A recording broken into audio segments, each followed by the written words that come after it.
quartier sama gox. sama gox sama gox sama gox. li ma neex ak li ma naqari na may dundee ca diwaan ba. asalaamaaleykum mbokki xarit ci ñu seetaan dalati leen ak jàmm ci seen émission sama gox mon quartier sama gox nag tey jii moom moo di rek Bandia nekk fii ci commune bu Diass ñu ñëw nag xool askan wi ana naka nañ fi toogee lan moo leen fi neex lan moo leen fi naqari lépp di leer ci biir seen émission sama gox mon quartier ci Bandia nekk ci commune bu Diass.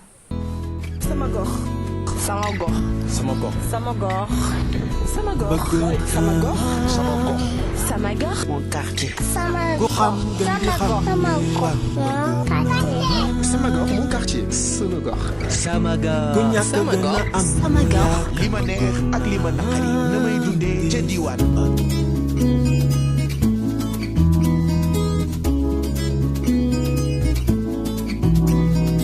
yàgg naa sori am naa ñu sori fii loo sori sori mu la dàq ñaaw suma daan sori man fii loo sori sori mu la dàq ñaaw loo dëkkee ñu xeem ko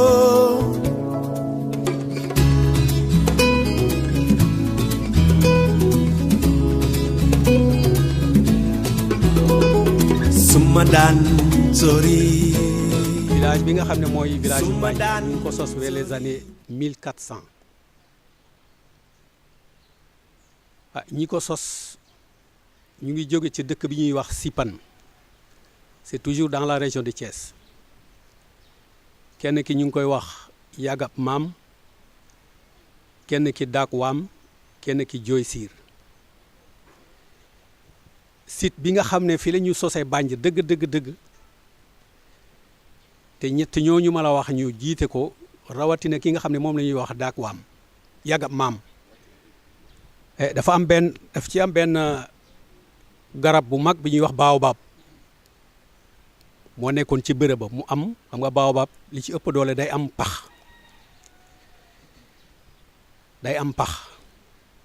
boobu nag luf lañ koy wax turu Bandia mu ngi jóge ci Banjuluf dañ ko raccourcir def ko Bandia mais ci turu boobu ci baobab bi ñu koy wax Banjuluf ci la Bandia jóge ci la turu Bandia sosu waaw loolu laa xam ci li nga xam ne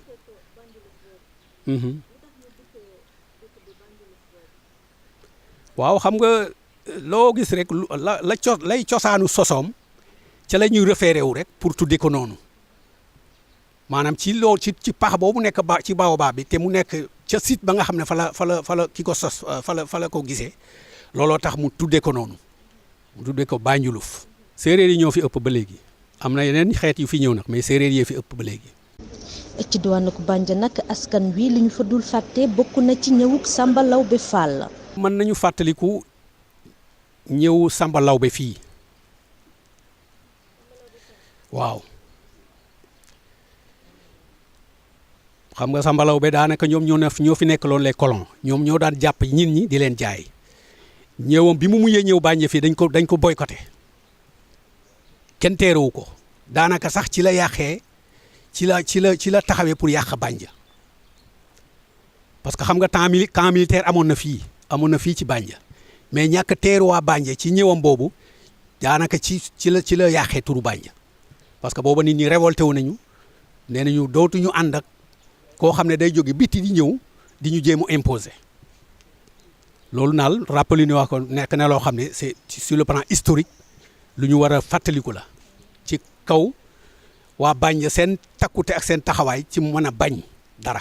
wàllu àll bi itam doon na seen préoccupation ndaxte kat daal dinañu jàpp ne forêt classée bi daal di wuñu ko nag yore ca na mu waree. àll bi ñu ngi koy joxe ni mu leen neexee àll boo xamoon ne amoon na lépp ñi évoqué nañu apiculture évoqué nañu loo xam ne loolu lañ doon witt àll bi amoon na lépp mais da ngay jékki-jékki ñu joxe 30 hectares koo xam ne doo xam fan la jóge sax 30 hectares. 30 hectares su ñëwee dañu war a associer la population mais loolu du am dañuy ñëw rek di gor di dégager di rey bu nekkoon sax suñuy reyee garab yi wala suñu la joxee 30 hectares da ngay ñëw ñu ne ko population yi fi dëkk ñëw leen jël matt bi mais loolu du am soxore nañu añaane nañu joxe matt yi ba dañ koy booleeg suuf si sànni fële loolu benn la maanaam àll bi boo xam ne ñëpp ko bokk USAID joxe financement waa Bandia pépinière jëmbat toppatoo ko ba mu meeg foo xam ne dañu war a indi suñu njëriñ parce que dañu ne forêt bi bois de chauffe la ñu waroon la moo taxoon ñu implanté ko fi pour mu jëriñ waa Dakar ak waa Thiès waa Dakar gisuñu dégguñu Bandia gisul déggul maanaam dañu ñëw di joxe rek ñuy miine ñuy gas xeer ñuy jaay di ñu romb fii di ñu puseeral. li ñu gën a tiital mooy forêt bi nga xam ne moom la ñu jàkkaarlool nii ci ni nga xam ne ñu ngi koy saax-saaxee loolu bokk na ci li nga xam ne ci sunu tiis la bokk na ci tiis bi nga xam ne daal waa Bandia am nañ ko dafa am façon bi nga xam ne noonu la ko nguur gi di jëriñoo fi ñu toll nii te jëriñoo bi population yi bokkuñu ci te ku ci ne xam na ne gestion des eaux et forêts gestion forêt li ñuy wax ne gestion participative la war a doon maanaam bu ñuy gérer forêt ña nga xam ne ñoo nekk ci peggu forêt ba dañ ci am wàll ci jëriñoo ko jëriñoo bi nga xam ne moom laa lay wax ni nag ne moom mooy saax-saaxe forêt bi population yi daanaka bokkuñ ci. ñu ngi koy joxe ay carrières ñu ngi koy jox ay privé yoo xam ne dañuy jóge biti di ñëw te yooyu yëpp à l'insu des populations. suuf saa ngi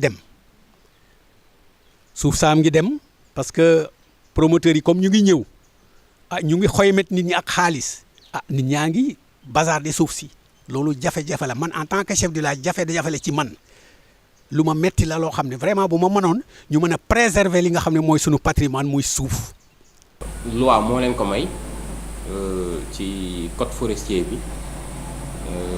niñ ko mën nañ ko woowee contrat de culture sax lañ koy woowee à son article R32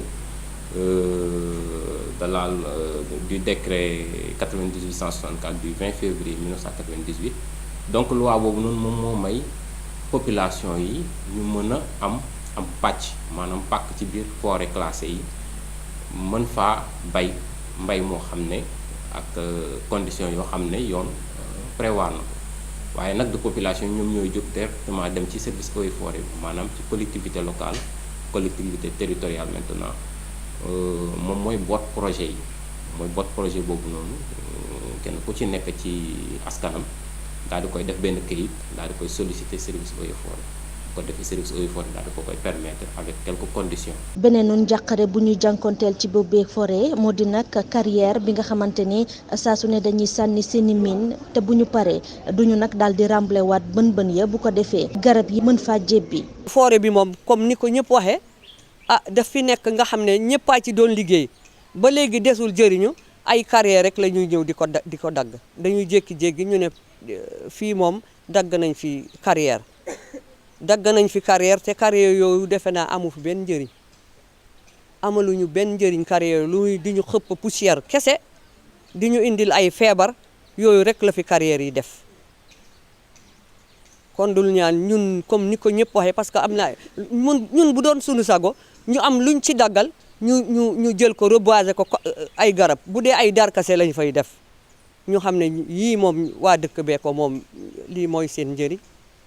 wala daal ñu kii mais forêt bi moom li fi nekkoon balaa ñu fiy teg forêt bi du ay buy du séddéem du gijile du sumpa du dara yëpp fe nekkoon jigéen ñi bu ñu xëyee dem di fa wuti lu ñu kii. dañoo amoon ay parcelles yoo xam ne chaque année suñ ko planté ñu jël ay gardien di sàmm garab yooyu ñu koy désherber ñu koy sàmm ba ni mu toll nii mais actuellement garab yi màgget nañu ñu ngi faax ñu ngi dee espace yi bari na kon suñu lem bi dootul mën a dem ni mu war a dem. la leen gën a metti nag ci mine yooyu moom moo di ne carrière ba daal di ñu ko réglementé waral saa su leen neexee la ñuy sànni seeni mine. mine yi réglementé wuñ leen maanaam ñu ngi def seen mine à n'importe heure di ñu déranger di toj suñu tabax yi. norme tir yi respecté wuñu ko te dañuy tir à n'importe heure déplacé nañ bi ba dem service des mines ñu expliqué ko waxtaan ak moom ñëw sur le terrain mais ba léegi gars yi ñu ngi miin ma xaw ma qu'est-ce qu'il y a lan la parce que yow mi yilif benn bërëb ñii am tawat ñi déplacé ñëw ba ci yow wax la seen aajo ak seen coono nga ñëw sur le terrain war faj jàngoro boobu muy continuer damay poser aux questions. li ñuy wax carrière yi xëy na dama naan forêt classée yi nekk ci région de Thiès dañoo am chance wala malchance su seen suuf riche en minerais maanaam ci suuf daal ci suufu garab yi richesse ma nga fa waaw. léegi nag xëy na dana jig garab gi du jig garab gi moom foofu laay waxee ne malchance donc richesse cim réew état moom moo koy saytu maanaam état ci boppam moom mooy dem exploiter ko waaw léegi nag bu koy exploiter dafa am ay conditions yu muy àndal waaw te à travers état ministre des mines moom ci boppam moom mooy joxe permis yu mel noonu. ñeneen ñu jafe-jafe yi yëpp jaaxal lool moo di apiculteurs yi maanaam ñi yëngu ci wàllu lem ji ndaxte kat nee nañu yamb yi amatuñu lu ñu lekk. vers les années 99 bi ñu débuté ci formation bi ñuy korkori ba vers les années 2005 2006 ñu atteindre taux boo xam ne vraiment baaxoon na 1 tonne 600 groupement yi nekk daawoon na récolter 3 fois mais actuellement mënutuñu am sax 50 kilos pourquoi lam garab yi mag nañu war nañu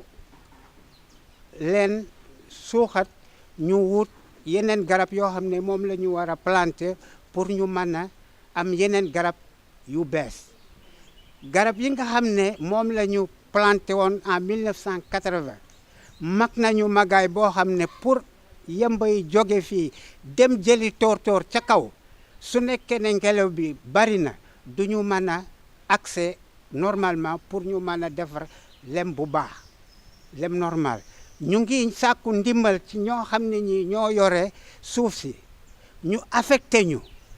ay quelques hectares yoo xam ne dinañu ko mën a reboiser.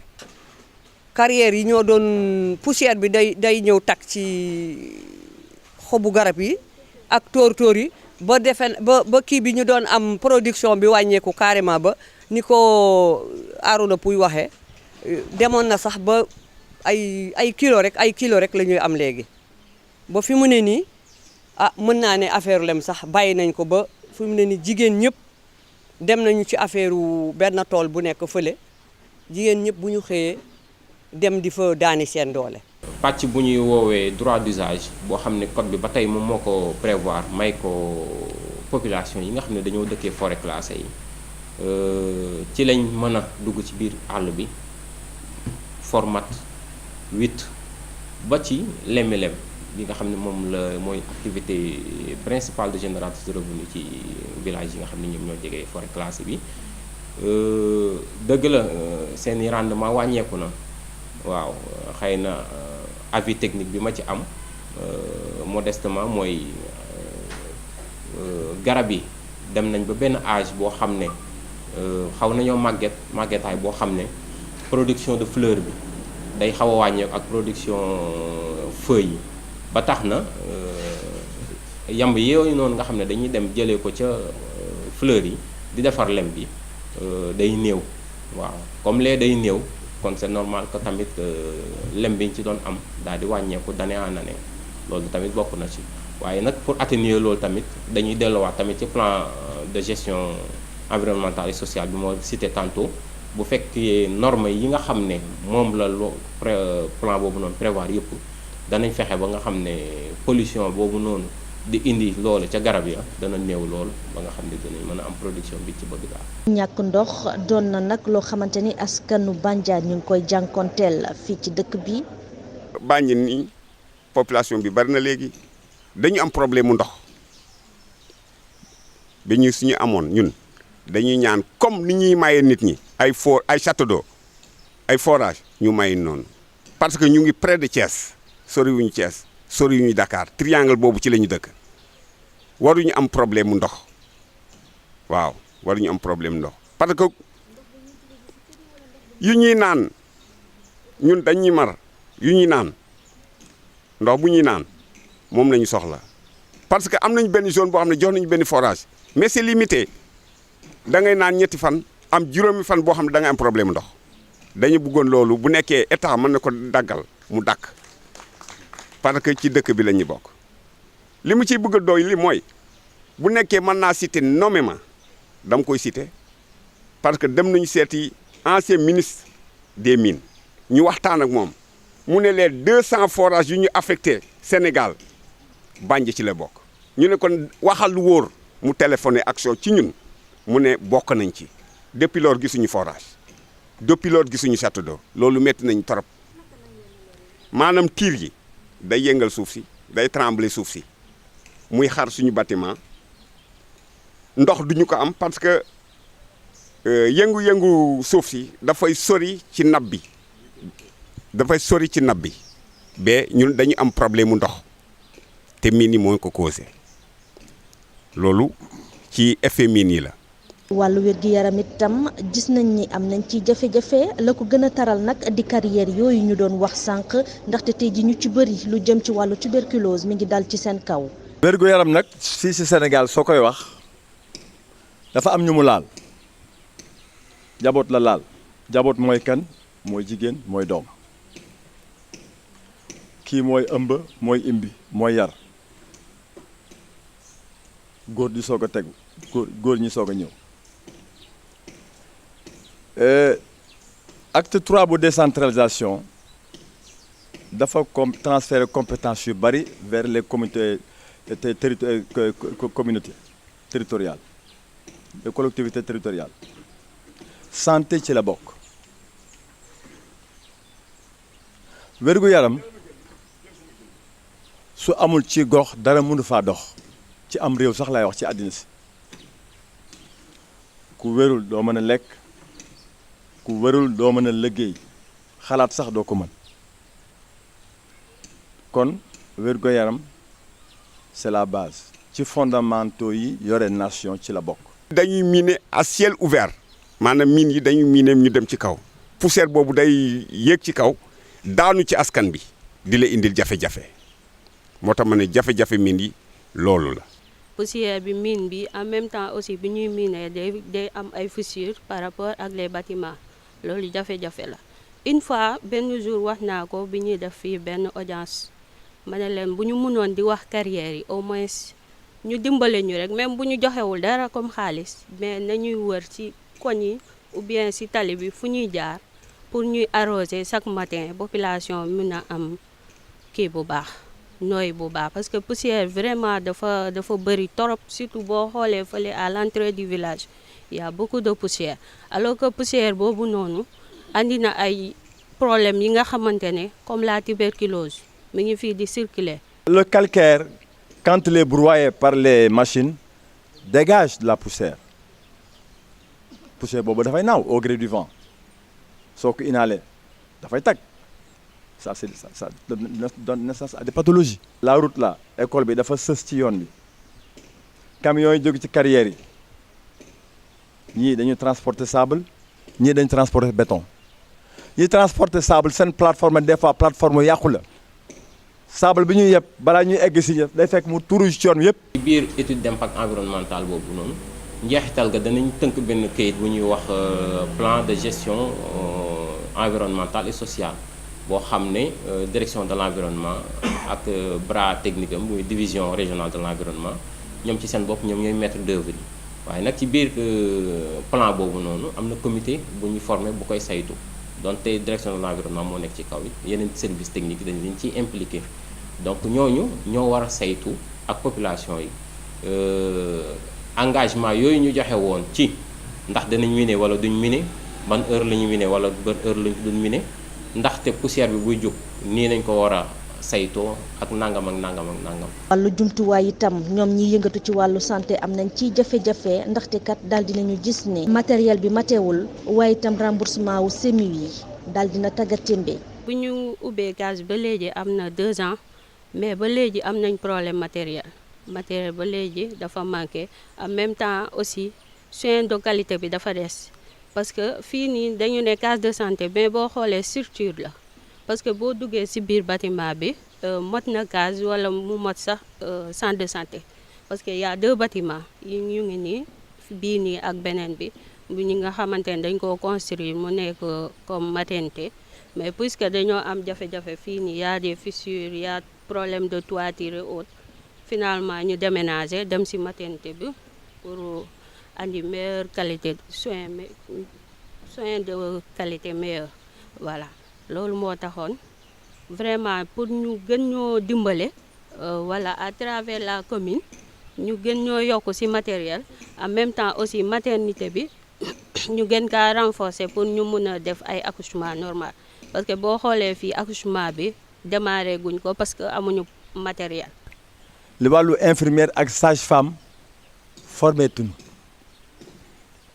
ce qui fait que structure santé yu bari personnel ba fa nekk localité ba moo leen jël en charge structure ba quand tu as une case de santé 3 ou 4 relais benn infirmière ak benn matrone à la fin de chaque mois seen émolument yaa ko war a génne jamono yi passé gis nañu ñuy séddale ay ambulance xaw ma ndax dañoo jëkk ci àll ba pour mën a mujjee fii xaw ma waaye ñun di soxla nañ ko loolu daal mooy li nga xam ne ak lan logement poste personnel de santé personnel de santé bi dañuy obligé très souvent jël un local à l'intérieur de la structure jox ko logement et ça pose problème ak yokk matériel bi également parce que ça maternité soo ko tabaxee il faut ñu équiper ko soo ko équipé wul c'est comme ça revient au même te équipement bi ça fait cher localité yi les populations à la base duñ ko mën a jënd. fii ci gox bi itam sàmmkat yi am nañ fii jafe-jafe ndaxte kat daal dinañu xamle ne bu ñu moywul dootuñu am fu ñu dàq jëmale seeni nag. ku ne xam na ni jur moom ala kulli alin ci kaw suuf rek lay dund kenn mënu ko aj mënul dugg ci jéeri kii mënul dem ci géej mënul dem feeñ ci suuf si rek la mën a dund te suuf soosu tey sooy xool nee nañu caxat nañ ko ndax ku ne ñu ngi koy pàccal ku ne di jël wàllam ku ne di dugg ci sa côté ñi nga xam ni sax dañu doon béy ba mënatuñu béy jaaxle nañu xëy na ñoom naam ñu ngi jaay seen suuf di def yeneen activité waaye càmm gi moom ba tey ñoom seen jafe-jafe ñu ngi continuer rek di wéy li gën a soxe jafe-jafe nag mooy ku ne xam na ni suuf dafa am nuñ ko tërale nuñ koy ciroo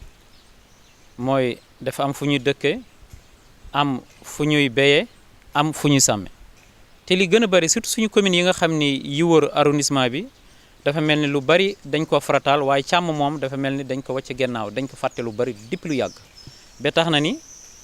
forêt classée yi ñoom ñoo fi nekk yoo xam ni sàmm yi dañu demoon ba ñu jàpp sax ni ala kulli alin forêt yi pour sàmm rek lañu ñu dem ba ci at yi ci gennaaw ñu commencé gis forêt yi classée yi leneen di ci dugg leneen mooy li may cité mooy lu mel ni réserve de Bandia lu mel ni carrières yi lu mel ni réserve naturelle de Popenguine lu mel ni aéroport lu mel ni industriel yu mag li Sococim Layis lu mel ni agro business yi ba loolu nag moom moo jàpp àll bi mel na ni fi mu nekk nii benn ruq rek moom moo des ci àll bi foo xam ni jur yi war nañ fa mën a dund. Vanus ci boppam rek laay wax naan may jégalu ci tur wi waaye aussi mënuñu ko ñàkk tudd ndax moom dañu dëkk ak moom dèjà fi mu nekk nii fi mu installé wu côté Bandia Kirène Doobour dafa jël lu bari ci fànn bi nga xam ni jur yi fa lañ doon nekk ndax jur yi fa la ñu doon jof fa la ñu doon wëtte fa la ñu doon def dara ba tey jël na ko waaye li muy génne ci loo xam ni ñax la loo xam ne jur yi dañ ko doon war a mën a jëriñoo fi mu nekk mu ngi ko jël mu koy suulaat ci biir suuf si mu naan mooy da koy jëfandikoo beneen jëfandikoo te or que même bu doon da koy jël mu koy delloowaat éleveurs yi donte dañ koy jënd ñoom nangu nañ ko dina am loo xam ni seen beneen njëriñ lay nekk ngal la éleveurs yi nañu leen wàcc xel ñu xam ne aussi ñoom it jur gi du question ni éleveur rek ñoom ñoo ko moom ñoom ñoo koy jëriñoo waaye ñëpp ñoo koy jëriñoo ci biir réew mi ñëpp ñoo koy jëriñoo ci àddina si. jigéenu gox bi ñoom la ñuy yuuxu wàllu moo di lu jëm ci wàllu financement ni ko yeneen groupement yi di amee. ñetti groupement la ci biir dëkk bi ACS bu mu ñëwee ku ci nekk li mu wax ni ku ci nekk dëgg na la tool ngay liggéey mais comme que loolu lépp moom wax na ko léegi fu ma nekk nii suñu problème ci groupement bi rek la ñu war a mën a wax comme que léegi yooyu yëpp mënuñu cee jëriñ ñu war a jëriñ mën a jëriñu ci groupement yi di liggéey ci groupement yi di ut ku ñu dooleel ci groupement yi ñu mën cee liggéey pour mën a jëm kanam liggéey groupement bi yëpp fu ma nekk nii dañuy def volontaire yi di liggéeyal suñu bopp partenaire ci groupement yi ñu duñu gis kenn amuñu benn partenaire ACS kese la ñuy gis. am na ay parcelles yu ñu daggaloon ci forêt bi parcelles yooyu ba léegi mënuñu am ay acte de délibération yooyu ba léegi waa ACS nag jàpp nañ ci ba sonn waaye ba léegi mënuñu jot kayit yooyu te fekk nag ba léegi yooyu bëggoon nañ ko ndax dañuy liggéey ci environnement te parcelles yooyu dañ ko defoon ay aire protégée di ko jëmbat ay garab di ko suuxat ak waa ACS ndax ACS ñooñu dooleel ci loolu ndax mën naa ne fii yëpp ACS jàpp na ci ba defe naa sunu gox bii tey waa ACS ñooñu jàppale ba loolu ñu mën ko fi teewe tey jii kon dañuy jaajëfal ACS di ñaan ñu yàgg fi yàlla tawal leen ay xéewal yu barkeel ba ñun ñi ñëpp niñ ci jote rek mu jëm kanam. solution boo xam ne bii buñ ko taxawaloon tey ñu mën cee liggéey jàppale groupement bi dimbali ko ci financement wala ci matériel boo xam ne lii bu ko gisee dina ci mën a liggéey pour groupement jëm kanam. président ak madame Faye Sall mu gestu waa Bandia gestu groupement Bandia ni muy dimbalee ñenn ñi mu gestu ñu dimbali ñu noonu ndax ñu nit ñu mën a jëm kanam. maa ngi leen di féliciter kontaan seen journée bi parce que c'est rare parce que jot leen waa Sen TV ba wax ba mu génni dafa jafe woon mais aujourd'hui mën naa ne egg na. mbokkee xarit ci ñu seetaan mu doonoon kon seen émission sama gox mon quartier fii ci Bandia nekk ci commune bu Sindia di jaajëfal bu baax Ababacar Sadikh Diouf ci wàllu caméra bi niki noonu Madi ci montage bi Sen TV di leen dig daje ci beneen gox dama ci xool askan wa nañu toogee la leen neex ak la leen naqari ci fa ñuy dund. sama gox sama gox sama gox sama gox sama gox sama gox sama gox sama gox mon quartier sama goxam gën di xam sama gox mon quartier sama gox sama gox li ma neex ak li ma naqari na may dundee ca diwaan ba